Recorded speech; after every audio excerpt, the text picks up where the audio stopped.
Reading with your kids. Hola, ni hao, konnichiwa, assalamu alaikum, shalom, mahaba, ciao, bonjour, namaste, jumbo, bienvenidos. Hey, my name is Jedley, and this is Reading with Your Kids. We're beaming to you from Reedville, the gem of Southwest Boston, and we are so very thrilled that you're here. At Reading with Your Kids, our mission is simple but powerful: to bring families together through the shared magic of books and stories. Every episode, we sit down with fascinating folks who are creating books that open hearts and spark imaginations. We'd love for you to help us grow this mission. Please tell all of your friends, your family, your kids' teacher, even the crossing guard, and let them know that they can hear us on the WREB AM/FM 24/7 radio network, and they can find us on the iHeartRadio app, on Spotify, Apple Podcasts, Good Pods, Amazon Music, YouTube, CastBox, Player FM. Wherever you find your favorite shows, you can find Reading with Your Kids. We have a wonderful show lined up for you today. First up, Rachel Ignotofsky returns to Reading with Your Kids to celebrate her brand new middle grade book. It's called Dinosaurs. And later in the show, Flora Agbaje is here to celebrate Play Nice. You don't have to fight. I'll tell you one thing, your kids are not going to fight with you when you suggest that they get up and move to the great books you find at onceuponadance.com. Onceuponadance.com. Books that move you, literally. Once Upon a Dance turns story time into a dance-along adventure. Build confidence, create connection, and enjoy screen-free fun. With over 60 awards and 3,000 five-star reviews, these interactive tales inspire kids to jump, twirl, and imagine. Find your next adventure at onceuponadance.com. Available wherever books are sold online. onceuponadance.com. Hey families, would you like to share a miracle with your kids? At the Wolf Conservation Center, hope was fading. The endangered Mexican wolves dreamed of a pup, but none had come. Until one tiny miracle changed everything. Meet Trumpet, a real-life wolf pup whose incredible birth brought joy, hope, and a lesson in conservation. Trumpet the Miracle Wolf, written by Leocadia George, is a heartwarming true story that will inspire your whole family. Teach your kids the power of hope, love, and protecting endangered species. Get your copy today and join the wild adventure. Our guest is returning to celebrate her brand new middle grade, highly illustrated book. It's called Dinosaurs. Please welcome back to the show, Rachel Ignotofsky. Rachel, how are you? Hi, thank you so much for having me back. And I'm so excited to talk about this new book. It was a lot of work. I bet. It's the cover art that you're showing us is absolutely beautiful. Thank you so much. Little sort of Easter eggs in the cover art. So this book, although it's titled Dinosaurs, is about so much more. We talk about all of Earth's the 4.5 billion year history. So you can see that we have some Paleozoic era creatures up here from the Silurian and from the Permian. Then in the middle, we have the dinosaurs. And I even snuck in the asteroid hitting right over here above my name before we start showing the Ice Age creatures. That's one. How much? We've never talked here about the cover art for a book. The cover art, I think, is probably the most important art because it grabs people's attention. If you don't grab someone's attention and they don't know about you, you ain't gonna get sold. Oh man, yeah. No, the cover art is like the most important thing when it comes to kind of representing your book. It's the thing that everybody sees. And what's really interesting is that nowadays when you design a cover, you almost have to think of it like a logo where it has to work at the size of a postage stamp because so many people shop for books on their phone, but it also has to work like a billboard where it could be on the other side of the room and grab someone's attention like it would in a store. So you really have to think about it on all sorts of levels and then also make sure that it really shows off like the beauty of what's inside the book as well. So how do you do that? I mean, how Man. do you create an illustration that works, like you said, the size of a postage stamp on your phone, and also, can be big as a billboard and work to grab people's attention from across a bookstore? I think it's just my years and years of experience doing illustration and typography and graphic design. Like everything on this cover you see, even the type is hand drawn by me.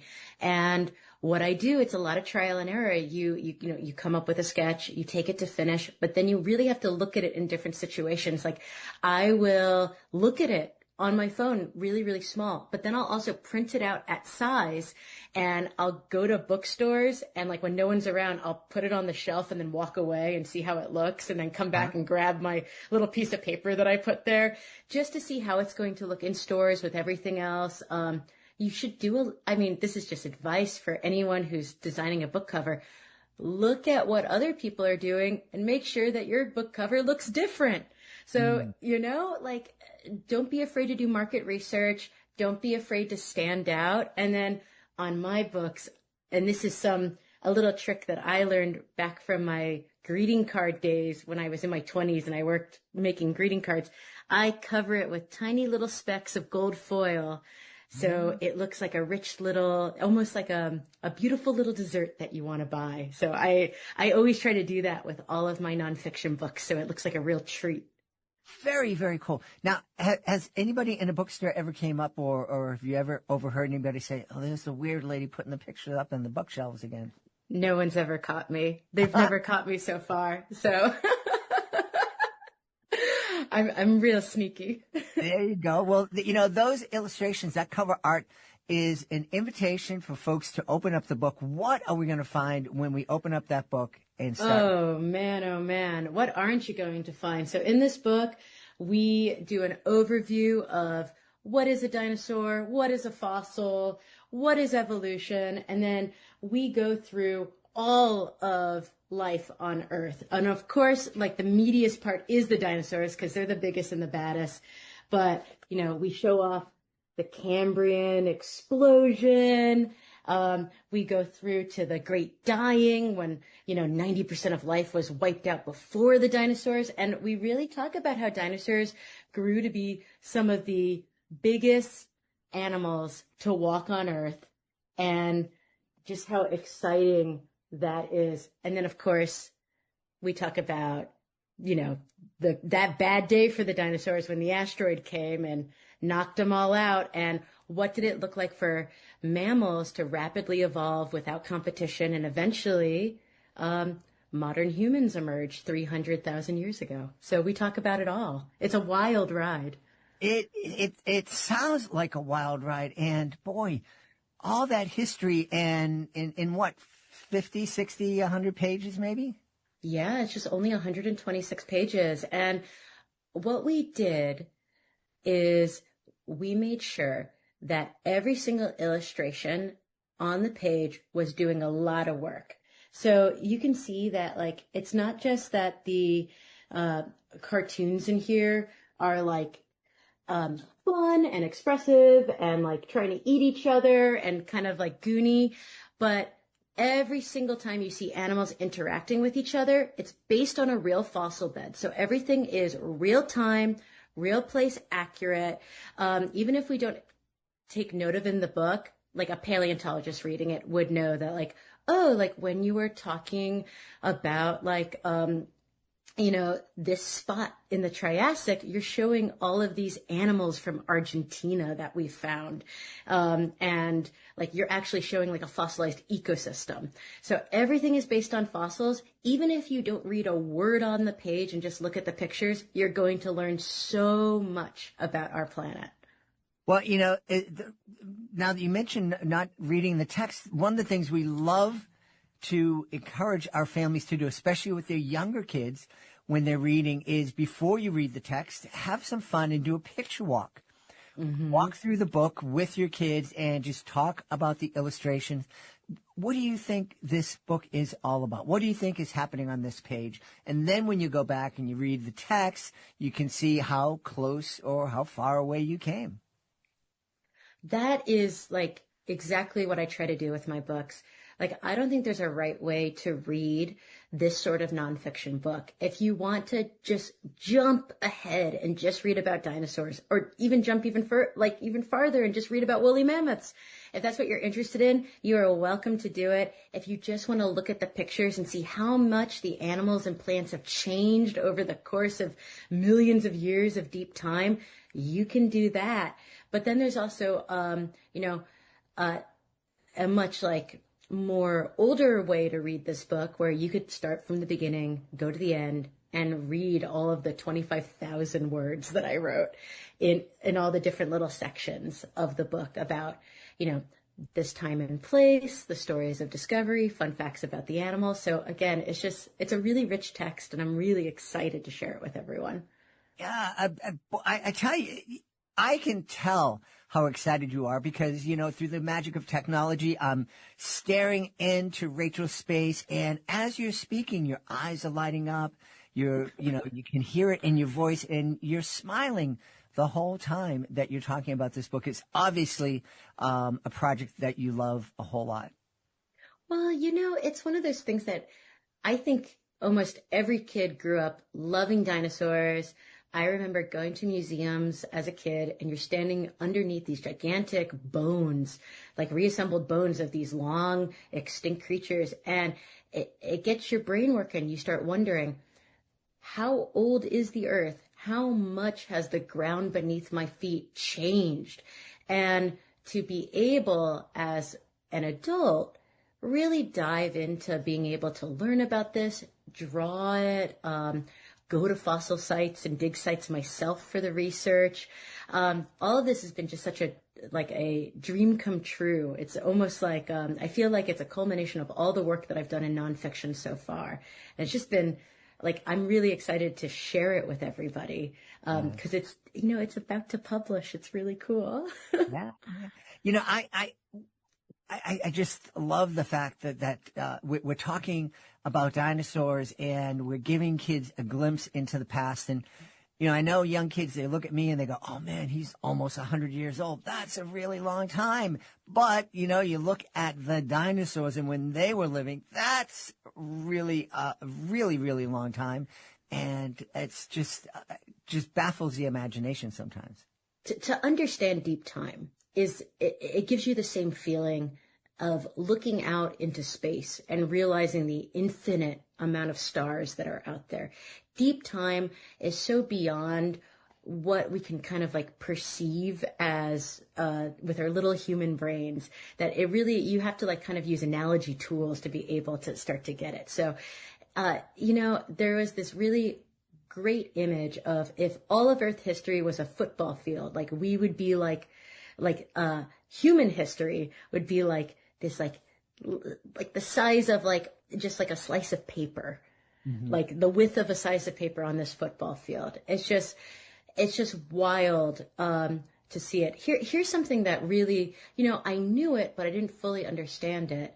So the Stegosaurus, often we see these sort of pop culture images of a Stegosaurus and a T-Rex fighting. But mm-hmm. that could have never happened. The Stegosaurus was already a fossil underneath the ground by the time the T-Rex was around during the Cretaceous. And here's an even more wilder thing. We, as human beings, are closer in time to a T-Rex than a T-Rex is to a Stegosaurus. You were blowing my mind right now. It is wild. So and again, that's why it's also so important that we really based everything in this book off of fossil beds and made sure everything was same time, same place accurate when drawing these animals in the same space. Because, once you start talking about time in this scale and you're doing your research, it's you're okay, so this animal lived 66 million years ago and this one lived 67 million years ago. You might be off by 1 million years. It's a big deal. So, it's one of those things where it's you have to be very careful, because truth is even wilder than fiction. Stick mm-hmm. to the truth and show how it actually happened. And man, these animal combos they are wild. Yeah. Well, you mentioned the Stegosaurus. That is my favorite dinosaur. It was my favorite dinosaur growing up. I don't think I ever had it. I had little dinosaur figures because I had discovered rubber by then, I think. And I don't think we ever had the Stegosaurus fighting with a T-Rex, but I did have it hanging out with a Brontosaurus. Were those two contemporaries? Yes. Okay. So the Stegosaurus and the Brontosaurus definitely hung out in the same place. There's a really great fossil dig site called the Morrison Formation. And we learned so much about what a Jurassic ecosystem looks like based on this fossil bed. So my favorite fun fact from the Jurassic is that they actually have discovered like all these different species of the long neck dinosaurs, the sauropods, all coexisting in the same forest at the same time. And you have to think to yourself, like, how could all these gigantic animals live in the same place? And it's this really cool thing in evolution called niche partitioning.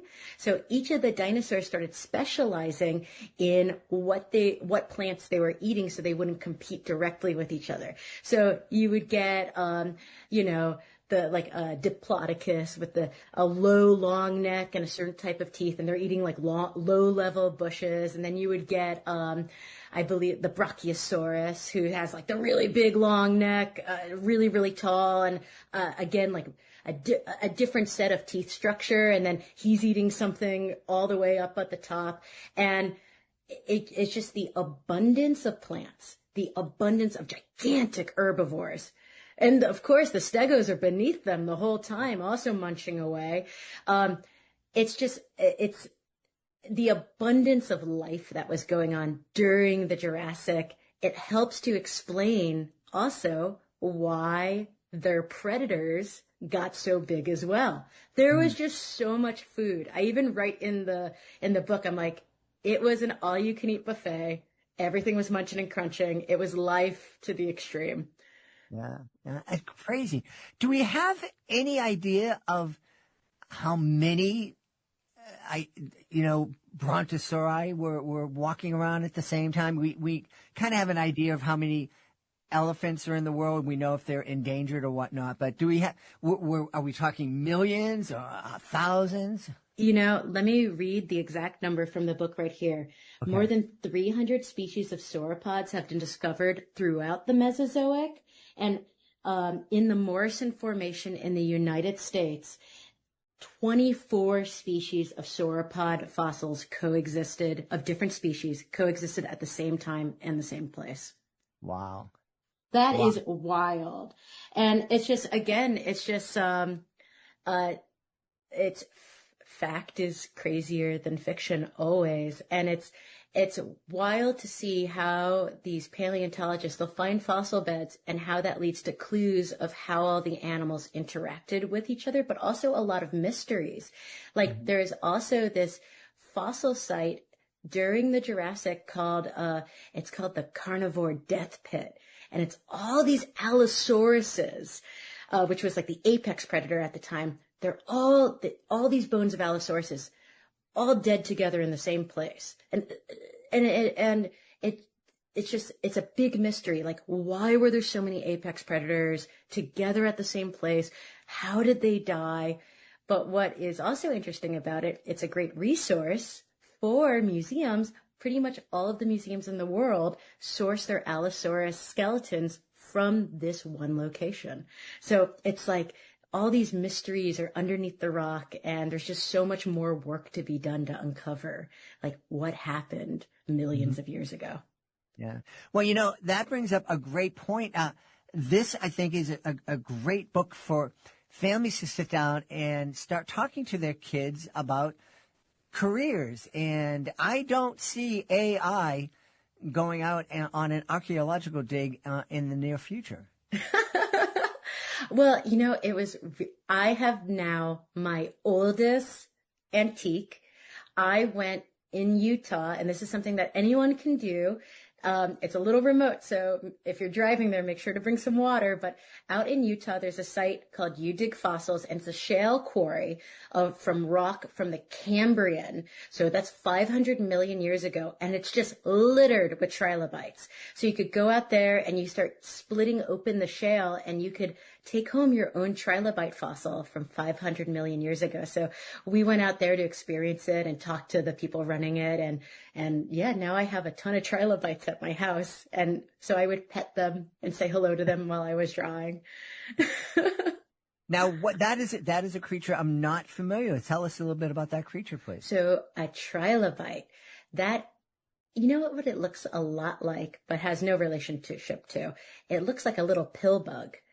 And they came in all different shapes and sizes. And trilobites is a whole group of these sort of little bug-like animals that lived in the oceans during the Paleozoic era. So they are from 500 million years, like over 500 million years ago to like 252 million years ago. These little guys scurried around, and they kind of took the same like position in the ecosystem as like a shrimp or a lobster does. Okay. Just kind of just being little cuties, digging in the soil, having fun. And what's really cool about them is how beautiful they fossilize. And it's not just their bodies, their exoskeletons that fossilize. And here I'm showing some trilobites illustrations I did on screen right now. It's not just their bodies, their eyes fossilize perfectly, because they are the only animal in Earth history to evolve eyes made of crystal calcite. So their eyes are crystals, like hard crystals. So everything fossilizes on them. And it's actually Morocco is one of the best places to get really cool, fun-shaped trilobite fossils. It's a whole industry there in Morocco. That is fascinating. You obviously love this work. When did you fall in love with dinosaurs? Which, going back in time and learning about creatures, is it just from writing and creating this book, or have you always had a love affair? I think I've always loved going to museums, walking the dinosaur hall, just feeling kind of in awe, and as a kid a little scared of just seeing how massive these animals were. But it was when really writing this book is when I really did the deep dive to really learn and understand how scientists know so much about dinosaurs and how far the technology has come, and also just deep time in general. How do we get from, pre-Cambrian life, when literally in the Endicarian period, where life just looked like little blobs that didn't do much, just kind of floating blobs. How do we get from that to the complexity of life that we have today? Mm-hmm. So it's one of those things where it's you look through deep time, and it's a game I like to play in this book when I'm reading it, and I think it would be great for your readers. Follow the vertebrates. So follow the little guys with spines and see how they change so much, because for a lot of Earth history, it was really a crab kind of world out there. And it's a miracle these little soft dudes with protospines survived at all to eventually evolve into all the vertebrates, all the lizards and fish and mammals that you see today. Yeah. That's wild. Now, where do you come down on the idea? Because a few years ago, somebody came up to me, and I was of the opinion that they're lizards, they're cousins with alligators and snakes, and someone said, no, T-Rex is probably more like a chicken and more related to a bird. And I'm like, really? And I don't know. Where do you come down on that? Well, the science is really settled on that, actually. So, birds are dinosaurs. They're part of the theropod dinosaur group. You have to think of it like this. So, dinosaurs are reptiles. Reptiles break up into many different groups. One of those groups is actually, so there's the dinosaurs, and then, kind of next to it, not related, but a branch off, are the Pseudotsuchians, which is the group that crocodiles are related to. And there was actually a time in the Triassic where the Pseudotsuchians, the crocodile-like guys, really outcompeted the dinosaurs. And these guys were just little puny, kind of hiding from these giant crocodile-like dinosaurs the whole time. And then around the Jurassic, you start seeing dinosaurs like Archaeopteryx, which is considered a stem bird. So it's kind of like a missing link kind of fossil. It's not quite a bird. It's not quite just a non-avian dinosaurs. And by the Cretaceous, you just have straight up birds. So you kind of have to think of it as this giant animal group. Think of it like this. Today, you can see all sorts of different mammals. You could see an elephant and a mouse hanging out in the same place. They're both mammals. Right. A bird and a triceratops, those are both dinosaurs. And birds are the dinosaurs that survived the asteroid impact. Wow. Mm-hmm. Wow. Mm-hmm. Sometimes I get asked what my favorite dinosaur is, and I like to like punk people, and I say it's this dinosaur called Vegavos. And Vegavos is just a straight up goose that lived in Antarctica the same time that the T-Rex was walking around. It's just a goose looking thing. That's crazy. But of course, it was probably a giant goose, right? Nope. Just No? a goose. Just a goose. Straight up goose. Honk, honk goes the goose. It's a dinosaur. Wow. Wow. Yeah, the bird dinosaurs, they looked a lot like the birds today. And again, these are like ancient ancestors. So maybe their bone structure is a little different. You get things called like backwards birds, where like some of their bones are backwards to modern birds.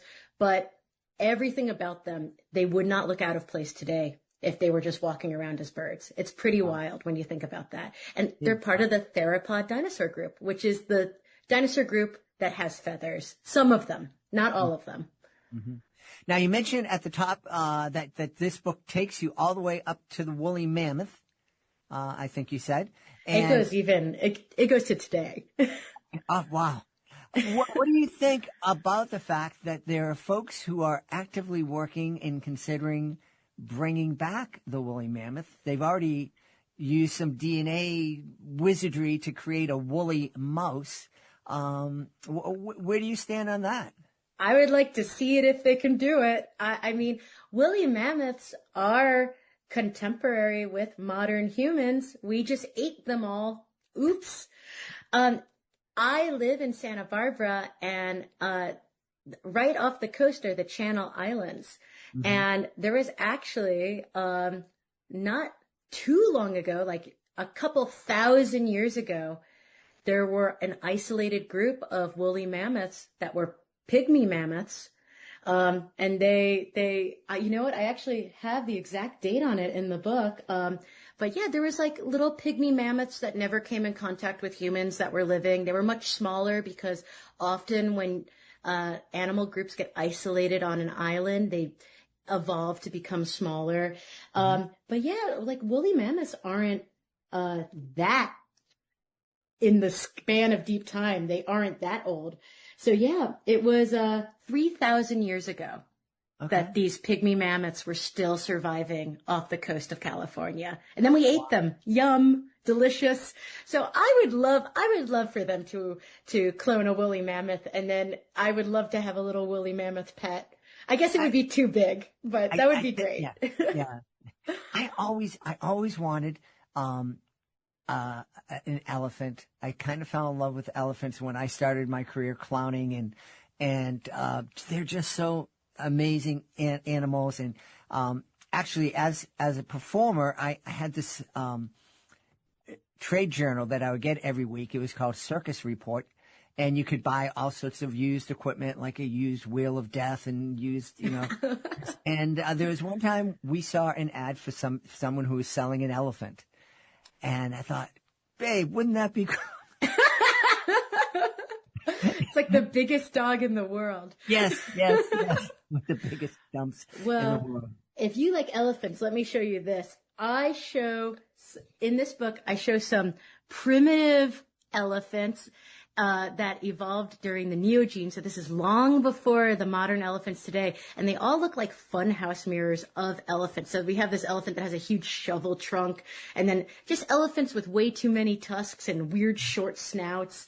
So it's just kind of wild to see how many different shapes that these animals took before settling on what is right for this ecosystem at this time and place that we're used to today. Yeah. I'm curious, and if you haven't thought of this, I hope I plant a seed that will give you something to play with. Since you've gone way back millions of years to see what animals were like, have you ever thought about what animals are going to be like a million years from now? Man, I don't know. It really depends on what happens with our ecosystem. Like, you know, what's really interesting is by learning about this book, I've learned about how much the earth has changed into response to climate. So here's something interesting. During the Carboniferous, there were so many trees that it was pumping in all of this crazy amount of oxygen into the atmosphere. And all of that oxygen allowed bugs to evolve to be gigantic. So there was millipedes the size of people and dragonflies, like, with the wingspan of 3 to 4 feet. And that's because the oxygen was so rich. And something else that was really interesting about that time period is that these trees, these giant wooded forests, they were new. So that meant that bacteria and decomposers didn't evolve yet to be able to break down that wood. So there was all this wood lying around, and a ton of oxygen. A bunch of wood debris plus a ton of oxygen, that means constant wildfires. Wow. So it was just a weird smoky atmosphere, and all of that, ash and debris and wood, that is pretty much the majority of the Earth's coal deposits right there and then from that kind of strange ecosystem of an introduction to wood, a giant amount of oxygen, no decomposers for that wood. So there's so many variables that make up an ecosystem, and it's why there's so many, I like to call them alien worlds that you could see throughout Earth history that look nothing like there was today. There is we're right now in the Cenozoic era. So like the dinosaurs lived during the Mesozoic. Before that was the Paleozoic. We're in the Cenozoic. And during the Cenozoic, the warmest point during the Cenozoic, the ice caps melted. It got very, very, very hot. But during that heat, it allowed reptiles to get really big. So you start to see like these sort of a record set for the biggest snake in Earth history, and just sort of wild things like that. And mammals, they got really small during that time period. And then when things cooled down again, mammals start getting big, reptiles start getting small. So again, like what Earth will look like in the future really depends on the climate. It also depends if a new type of, in my opinion, a new type of plant emerges. A lot of the reason that we have the ecosystems that we have today is because the Earth cooled down and a new ecosystem started to become widespread throughout the planet. It was grasslands. People don't even realize that during the time of the dinosaurs, there wasn't there wasn't really grass. At the very end of the Cretaceous, there was like little sprouts of grass, but nothing like a prairie. And it's grass that actually, that's why horses evolved. That's why fast running sort of dog bears, like cheetah-like animals, antelopes, all of this stuff evolved for the new terrain of hunting and eating and running real fast across grassland. And it's also what motivated our far-off ancient ancestors to leave the trees and start walking. It's grassland. It's all about grass. So it's hard to guess, but we can look at the past and kind of make up stuff if we want to. Yeah. Well, I would love to challenge folks who are listening after they pick up Dinosaurs and they read it 400 or 500 times, as I read to my kids, take some jumps and take some guesses and create some creatures. that might come. Tell everybody, please, Rachel, where they can go to find out more about dinosaurs and find out all about all your great books that you've published. Oh my goodness. Well, just type my name into Google, Rachel Ignotofsky, and on my website, rachelignotofskydesign.com, are all of my books, but my books are available everywhere books are sold. So check them out at your favorite bookstore, your local library, or your favorite online retailer. So check out Dinosaurs by Rachel Ignotofsky. I've had a great time talking about the wonders of the world and dinosaurs with our guest, Rachel Ignotofsky. Rachel, thanks so much for being back on Reading with Your Kids. Oh, thank you so much for having me, and I'm so excited for everyone to read this book with their kids. Well, I'll let you know that this episode of Reading with Your Kids is also brought to you by We're Going on a Space Adventure, written by Marie Nichols. This is a Reading with Your Kids certified great read. Blasting off and speeding through space, Graham cheers to the moon and beyond. But Bracken quickly learns that Graham has a fear of flying and that he must manage control of the spaceship. On the moon, they narrowly escape a hideous monster as a crater explodes, and on Mars, they need to outrun Martian creatures or risk becoming their dinner. Hoping to find a friendlier planet, they decide to try Jupiter. Then clank, clank, clank, something is attacking the spaceship. You and your kids are going to love this book. It's fun. It's exciting. It celebrates intergenerational friendships, and we love those. We're Going on a Space Adventure by Marie Nichols. It is a Reading with Your Kids certified great read. Hey guys, author Ashley Mosley here, and I teamed up with author, educator, and scientist Dr. Michael Wendelspeck, and together we are bringing the wildlife of Belize right into your hands. Kids will meet real animals like jaguars and tapirs in Nacho House Cat and Why Did the Tapir Cross the Street? Both books beautifully illustrated by local student artists. In these books, we will learn the challenges that these animals face in the wild. For teachers, Inspired Adventures offers K-5 toolkits packed with age-appropriate activities that connect literacy, science, and conservation.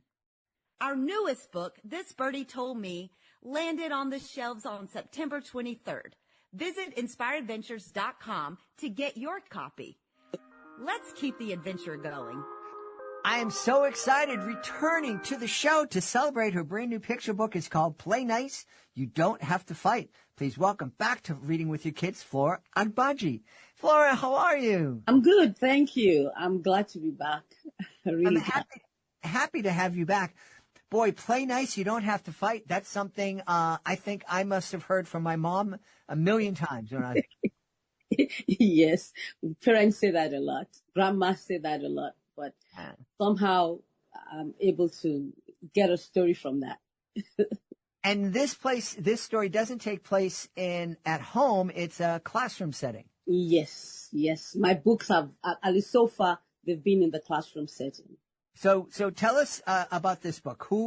Who's the teacher of this class? Okay, the teacher is Miss Hopkins. She's the teacher actually it's like explain out that I now have a series. The first book was also with the same teacher, the same classroom. As a matter of fact, the first book, the main actor the main character in the first book is also in this book. Okay. So it's like I explain out to be just things about different children in the same classroom with the same teacher. Mm-hmm. The first child was about just hugging things to himself, not sharing stuff. But Play Nice is about another trait which children display. I mean, in that kind of setting. But this one is like when you have children just snatch things. They believe those things belong to them. They help themselves to things don't belong to them. Right. So that's what this child is about. Yeah. So Play Nice, You Don't Have to Fight is actually about a child she's a lovely child, smart child, not a bad character, but she just feels when she's bored with her toys, she has to help herself to somebody else's toys. That's just really the song. But it's in a fun way, and then things about her character really comes out. So. You know, it's funny. We've talked to a lot of authors who are also educators, especially kindergarten teachers, that are telling me that there's so much pressure on preschool and kindergarten teachers to get kids into academics at a much earlier age, and they're not having the time that we had to learn how to play together, how to share. So it sounds like a book like this is really needed at this time more than ever. Yes, it is. Yes, it is. You can imagine. But actually, I would also say, apart from the fact that we have that in our hands right now, the fact that children don't really learn how to share, they don't have that long time to play. We push them into writing and reading in such an early time. And apart from that, even at home, we push them into daycare, and daycare, there's the demand for them to. So yes, but even then, it's worse now. This not sharing, not snatching stuff is still part of what you find in any childhood, even when we were growing up. Sure. Mm-hmm. So you can imagine with what you said, it's even worse. Yeah. Parents don't have the time to actually sit with their children and play with them. Instead, a child is given an iPad, a child is given, a device one way or the other. They all have theirs. So they don't even have to share to begin with. Right. So that it's getting worse. So I agree. It's getting worse. You bring up a good point. It's, the one thing that I had when I was growing up, we only had one television. So if we wanted to watch television, we all sat together and we watched whatever it was my father wanted to watch. Yeah, I get it. But we don't even have that now because everybody has their own device, and it's very simple for a kid to walk off into their room and watch cartoons while their parents are watching something else and the siblings are watching still something other. Yeah, you can even see a common scenario is everybody in the same space, but with their own device. Right. iPad here, phone over there. There's actually the family TV, the television, but nobody's watching it. One kid is on this, another kid is on that. The only time when you see them interact is maybe the battery runs down with one child, and everybody's on their own thing. Mom on her own, dad on his own, the children on their own. So there's really no room for sharing, just like you said. Even my husband, I know once he gets in, I just hand him the remote control.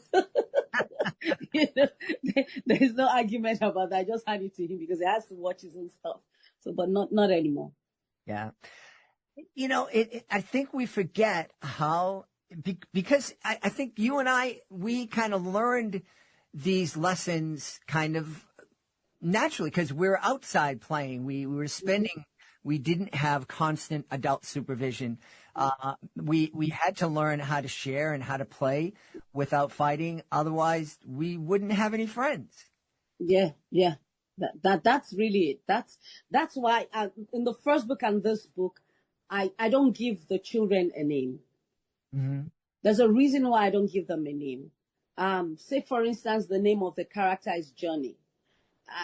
I want these books in the hand of every child. So if there's a child an actual Johnny in the classroom, you see how kids poke fun on one another. I want every child reading this book to see themselves in this book. Uh-huh. So the child doesn't have a name. Mm-hmm. Eventually does have a nickname, but it's still playing around with what's going on. So that every child, when the book is being read to children in the classroom, at home, anywhere, every child can see themselves in this child. Yeah. So the child cleverly does not really have a name so that we all see ourselves in there. And sharing, you lose friendship. That's another thing. Playing on one, not giving the child a name. So every child that reads this book can see themselves in there. Then two, the teacher doesn't actually come in to, okay, no, you share, you take this, you use it for 5 minutes and you give it to Johnny for another 5 minutes. No, it's like the child themselves it's like self correction. Uh-huh. Because when you lose, there are things children like. and those are their, could be a strength or could be a weakness. Friendship, fun. Mm-hmm. Those two things they want. It doesn't matter what child, what race, what gender, it doesn't matter. They want to have fun and they want to, what's the other one I said now? I have friends. And have friends. Those two things. Even if the friend, because I work with children who are on the spectrum. Mm-hmm. So a lot of them, depending on how low or how high on the spectrum they are, they don't actually they do parallel, what we call the parallel play, which means they could be sitting side by side with other children, but they will not actually interact directly. Mm-hmm. Even they also still love fun, mm-hmm. and they still want friendship. Yeah. They might not interact with you directly, but as far as they're concerned, if you leave them even in their own space, they still consider you a friend if you are non-threatening. Yeah. Okay. Yeah. So it doesn't matter across board. Children want friendship. Children want to have fun. Mm-hmm. So I use those strengths, or it could be a weakness depending on the child, whatever the child is displaying. Mm-hmm. That's what the teacher cleverly used to help the child to self-correct. Yeah. So in this case, this child, she wouldn't share. The teacher wouldn't actually tell her, no, don't snatch from this person, don't snatch from that person. She gradually began to lose friendship. Mm-hmm. She gradually, not only did she lose friendship, other kids now began to nickname her. Uh-huh. So it got to a point where she had to choose. Am I having more fun snatching things and holding the toys for a while? I'm going to get bored again. They want to snatch more. Or is it better for me to see she saw other kids sharing and being happy? So she had to make her own decision. Yeah. And bet you, every child will make a decision to have fun and to have friends. And that's what eventually happened to her. Absolutely. Yeah, yeah. Now, you are an educator, is that right? Yes, I am. How long have you been teaching? Oh, I ran a daycare for 19 years. Mm-hmm. Just shut it down shortly after COVID. And I still am a Sunday school teacher. I've been doing that for over 30 years and I'm still doing that. So I'm just telling you how much I'm surrounded with children. Yeah, my own biological children, they're grown. My baby is 22, but I'm just always surrounded. And I'm also, like I told you, I'm a special educator. I do early intervention. So I work with children from birth to 3 years. So that's why I'm always surrounded with that population. I see what they do, what they come up with. Even this book also can still take care of a child on the spectrum, though we know we have to work on social skills with them. But the book also shows because they also need to have friends. Yeah, absolutely. So if they lose friends because they won't share, because they won't, or they would go about either biting other kids, hitting other kids, or snatching from other kids, they lose friendship. Mm-hmm. They also, one way or the other, you see them sheepishly go to you and say, okay, can you just, even if for 2 minutes, they'll give you just to share. So children recognize that. But unlike parents or teachers, we go up there, we want to quickly settle things. We want to say, okay, you have this for 2 minutes. That's fine also. I mean, there's a scenario where we do that. But when I found that if you allow children to resolve their own problems, to readjust their own choices, they actually pretty much make the right choice. Yeah, I think that's important. And I think that's something that we forget sometimes as parents, that a big part of parenting and teaching is to be able to sit back and let kids settle things themselves. Yes. That's a big thing for me in my practice, because what we do is we call it a reinforcer. Uh-huh. Friendship is a reinforcer for good behavior. Yeah. Fun is a reinforcer for good behavior. I know in order for us to cut off fun for a child, we could say, okay, I give you a timeout, go sit down there, and the child will watch others play, and and then, okay, now you want to join the rest? Yes. But the child will repeat that. But if you actually want that child lose friendship on his own, on her own, and have to work their way back to making the friends. They won't want to lose that friendship anymore. Yeah, absolutely. That's more powerful than trying to micromanage things with them. Mm-hmm. How does it feel making the transition from being a hands-on teacher, a daycare operator, to now teaching through your books and as an author? I kind of still do everything. So the difference is I don't have children coming into my daycare every day for how many hours? 8 hours, 9 hours. That's the difference. But like I told you, I still do the same thing. Like in early intervention, I go to people's homes. And sometimes it could be in a daycare setting. So I still see them in a daycare setting or even at home. And at home is still the same thing. Probably they have other siblings they have to share. And part of what I do with my own therapy, I don't like doing one-on-one with a child. I like when the child has siblings. I like the siblings to come join us. Yeah. Because part of it is for the child to interact with the other siblings, for them to be able to see what works for them, what doesn't work for them. To actually use the friendship and the fun also as a reinforcer for the child to interact with others. Yeah. So yes, I know it's kind of different. I miss hearing children go up and down, scream up and down. I do miss that, but I'm getting older, so it's a relief. It's a relief that I can come home, it's quieter and all that, and I can, write my book. Actually, the books I do write. I remember when we did the first podcast for the first book. I actually told you about this book. I already had this book kind of written somewhere. But what takes me time with my books is actually when I decide, okay, this is the time for it. I have to actually have that inspiration, that drive for it. But what takes time is the editing. I could oh my goodness, I could keep writing, but my daughter helps me a lot with that. She's good at editing, but that's what actually takes me time. For instance, I think I already have 2 or 3 more books already.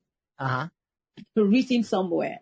Once the idea comes, I just scribble, I put it away. I scribble, I put it away on my iPad. I put it away. But I know it's the making of a book. So it's the time when I now say, okay, this is the time for this book.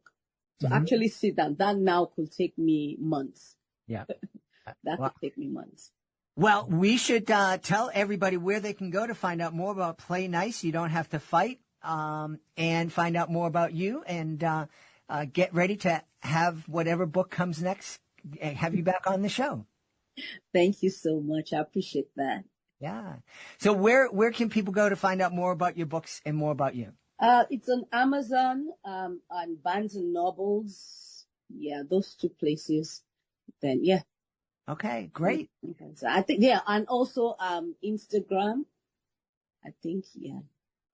I think the hard copy, the hardback. Okay. It's on Insta. Is it Ingram? Sorry, thank you, Ingram. Yeah. It's Ingram. But I have, I don't think the hardback is on Amazon, but Amazon, Barnes and Nobles, yes. Okay. Wonderful. We've had a great time speaking to the author of Play Nice, You Don't Have to Fight, a great new picture book from our guest, Flora Agbaje. Flora, thanks so much for being on Reading with Your Kids. Thank you so much. It's nice seeing you once again. That's a wrap for this episode of Reading with Your Kids. You want more great content? Head on over to readingwithyourkids.com. You'll find amazing book reviews, author interviews, and you'll get to visit our certified great read wall of fame. We'd also love for you to connect with us on social media, facebook.com/readingwithyourkids, Reading with Your Kids on Instagram, and @JedleyMagic on X. Our YouTube channel is youtube.com/readingwithyourkids. Want to thank everybody who made today's show so wonderful, starting with our guest, Rachel Ignotofsky. Please be sure to check out Dinosaurs. And Flora Agbaje, Please be sure to check out Play Nice. You don't have to fight. I want to give a big thank you to my team, Fatima Khan, Chris Doherty. I want to thank my beautiful wife for all the support she gives me, but most of all, we want to thank you. You are the real heroes because every time you read with your kids, you're spreading love, you're spreading learning, and you're spreading kindness all throughout the world. My name's Jed Lee. I'll be looking for you in the next episode of Reading with Your Kids.